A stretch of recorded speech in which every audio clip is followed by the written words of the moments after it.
To the phone lines we go. The Payless Liquors hotline we go. The television voice of the Indiana Pacers and Chris Denari is joining us from Fox Sports Indiana. Plenty of Pacers conversation to be had, my friend. I know you're on vacation, so thanks for spending some time away from vacation to hang out with us. Since we've got Joey Chestnut in studio, CD, anything you'd like to ask the world's greatest competitive eater while we've got him here? Absolutely. I was hoping you'd ask me. Joey, up here in Michigan, we just roasted a pig. We had been talking about this since last year. My buddy Mike McMullen, who owns the house up here, had been talking all year with my two older sons, and so we roasted a pig. So I wonder if you've ever competed in a contest where you've eaten roasted pig meat. I haven't. It sounds delicious. I bet if it's slow cooked, it's just falling off the bone, and it sounds delicious. He is all smiles, by the way. So Joey is intrigued by your roasted pig idea. I bet the skin is like crispy, and I bet it's delicious. Oh, it was great. It was great. So I just wanted to ask Joey that. No, I've been awed by watching you, Joey. So it's great to talk to you. Well, thanks for spending some time on your vacation with us, buddy. So I know you weren't at the press conferences each of the last 2 days, but clearly you've called games involving T.J. Warren, Jeremy Lamb, and obviously Malcolm Brogdon. Your thoughts, Chris, about the not complete turnover, but maybe more of a roster shakeup than we anticipated going into the offseason for the Pacers?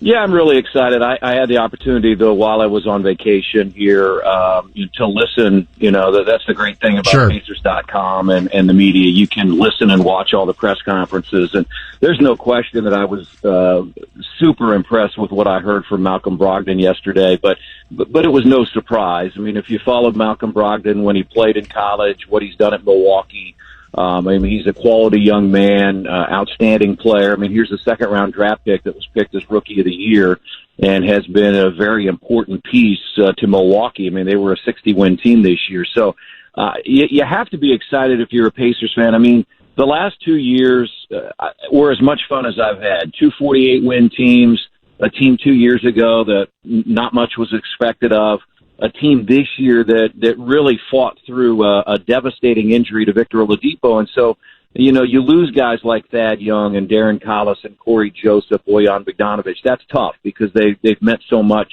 to this franchise in the last 2 years. But when you know what Kevin Pritchard and his staff wanted to put together, they wanted a more athletic team. They wanted a younger team, and I think they wanted a group of guys that could grow together, and I think that's what you have now. You know that you have Miles Turner signed for 4 more years. You've got 2 years of Victor Oladipo on this contract. You're going to come to some type of an agreement with Domantas Sabonis, and then you add in these new players, Brogdon and Lamb and Warren. That's a really good core. And that you're going to move forward with. And then you've got the young guys sprinkled in that you're waiting to see what they can do with Holiday and Leaf and Sumner. So, I'm really excited about these new guys. I think they can play a lot of different ways. They can play big, they can play small, and I think that's what you have to be able to do in the NBA now. Everything seems to be in tandems these days, and there are 2 duos we want to talk about with the Indiana Pacers. Let's start with the backcourt. How do you see the skill sets of Brogdon and Oladipo playing off one another? Well, I think the great thing is they can both handle the ball. They can both play off the ball. As much as Malcolm Brogdon says he's most comfortable playing the point, and that's where you'll see him play. He's also a very capable shooter. I think people know he's a 50, 40, 90 guy last year, and so that means you're a 50% field goal shooter. You can shoot better than 40 from 3, and you're a knockdown free throw shooter, especially late in games. I think the other piece will be defensively. All of a sudden, you've gotten bigger, too, at that position, at the point guard position, with Brogdon being 6'5". And you know that Victor's an outstanding defender, and I don't think that'll change when he comes back. And so with Brogdon and Victor in the backcourt, I think especially defensively, you can wreak a lot of havoc there. But I also think they can play off one another as far as who's handling the ball. I mean, Victor likes to have the ball in his hands at times and likes to play off the ball. So I don't think that'll be a problem there at all. All right, so duo number 2, and they're just as equally important. We've talked about Miles and Domas playing together for a couple of years. Now we're going to see it on a more regular basis. How do those guys play off each other? And I think a lot of us see offensively go, okay, I see how it works. I think defensively, it's our concern. How do you see those two guys working together on the defensive end? Well, that will be the big question just because, a number of teams play small, but I think we saw also a number of teams go big this year. And so that'll be something I think the Pacers, it'll be a good thing. I think the one thing, Greg, is that, when you think about basketball, I mean, Miles on the defensive end can be the rim protector, and Domas can be out playing the 4. And then I think you flip them on the other end. Miles is a little bit more comfortable out on the perimeter, and Domas is good on the block. I think those two have such a great relationship. They will make this work. They, so many people have talked either or. You can only have one of them, and I think the Pacers know they have two very talented 23-year-olds that just need time to play together. And I think they have that time. I still think they can be a solid winning playoff team that can be a contender in the East. I mean, the East, with Kawhi Leonard moving on, we know that Boston will be good and Philly, and, there'll be a lot of good teams. But everywhere I've looked, I see the Pacers right in there, even with Victor Oladipo out. All right, Chris, what we had to do, at least in my opinion, and tell me if you don't agree, but shooting had to improve. You had to be better shooting, and you had to be better at rebounding.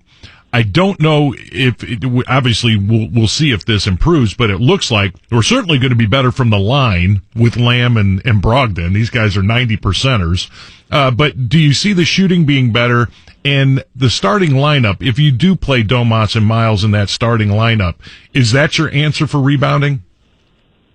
Well, Domas has been a good rebounder. I mean, I think the one thing you've got to get rebounding, I think one of the reasons the Pacers struggled late was when you lost Victor. He's such a good rebounder from the guard position. He was averaging 6 rebounds per game.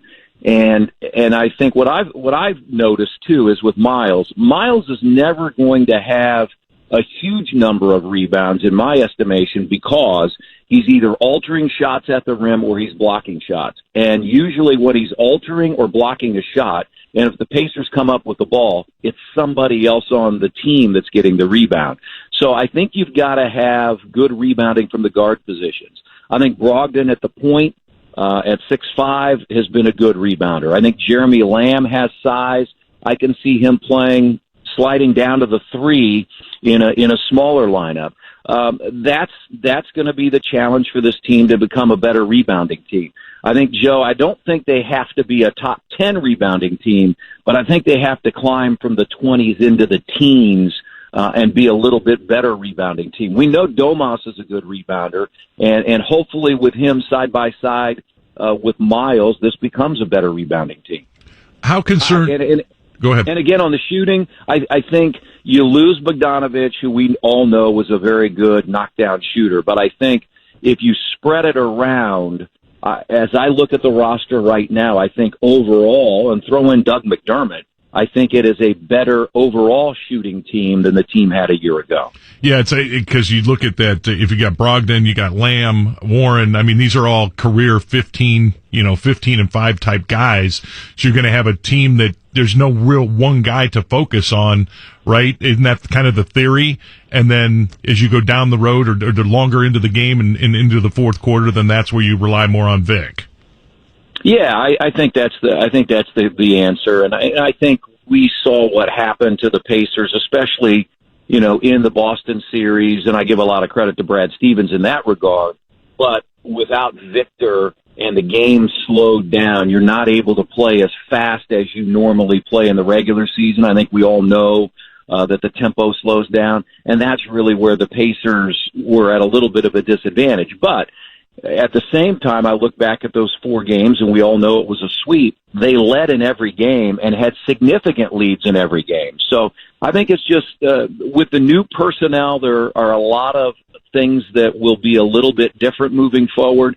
But if you look at what Nate McMillan's been able to do in his 3 years as the head coach, and in particular the last 2 years, he's been able to take teams that 2 years ago that much was not thought of, and then last year without Victor, he's been able to do quite a few good things with those groups, and I think that will continue again. I think there's a great belief in he and his coaching staff and what they can do. I think Malcolm Brogdon said it yesterday. This is a place that he wanted to be.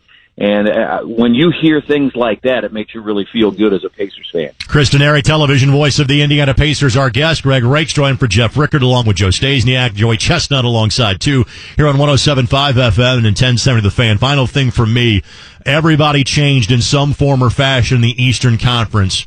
Who do you think improved the most? Because I'm not sure some of the other top teams truly improved. That's clearly the case for Toronto, and Brooklyn made great strides, but they won't see Kevin Durant for this year. Who in the East made themselves a better team by the largest margin, in your opinion?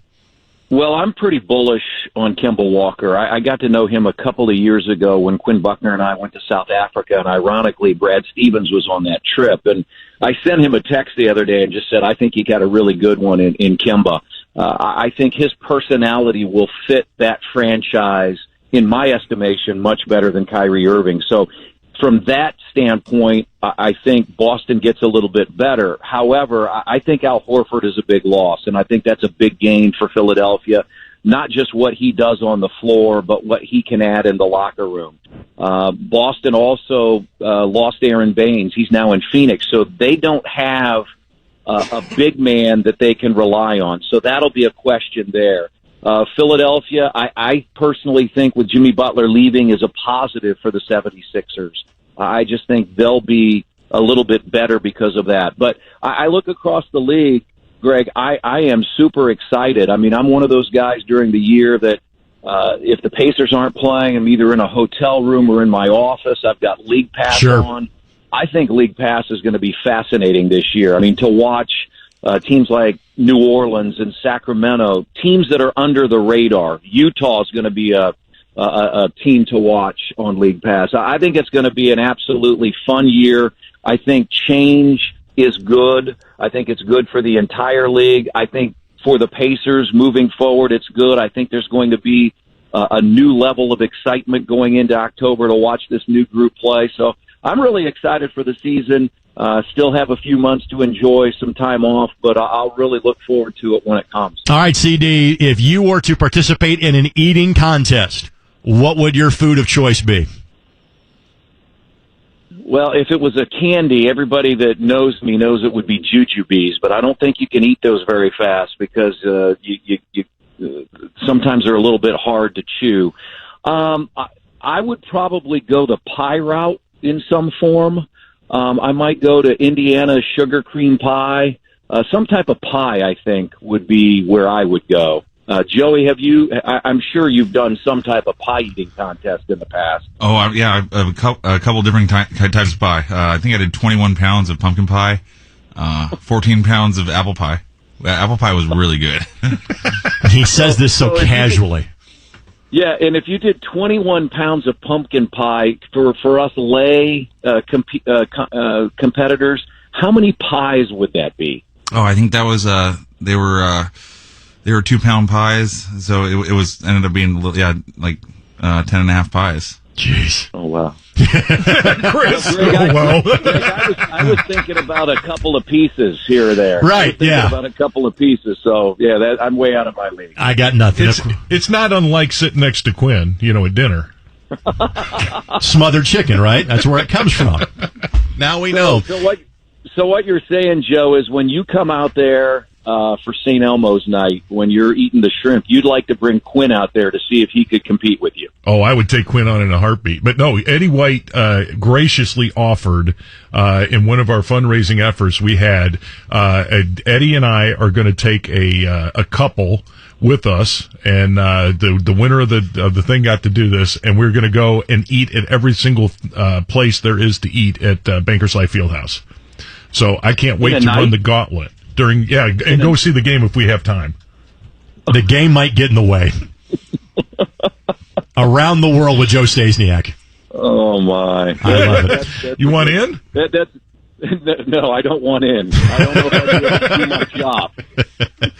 Chris Denari. By the way, if it was a drinking contest for Chris, of course he would choose Connecticut water. That is what Chris would choose if we went that direction. Absolutely. Enjoy your vacation, my friend. Thanks for hopping on with us.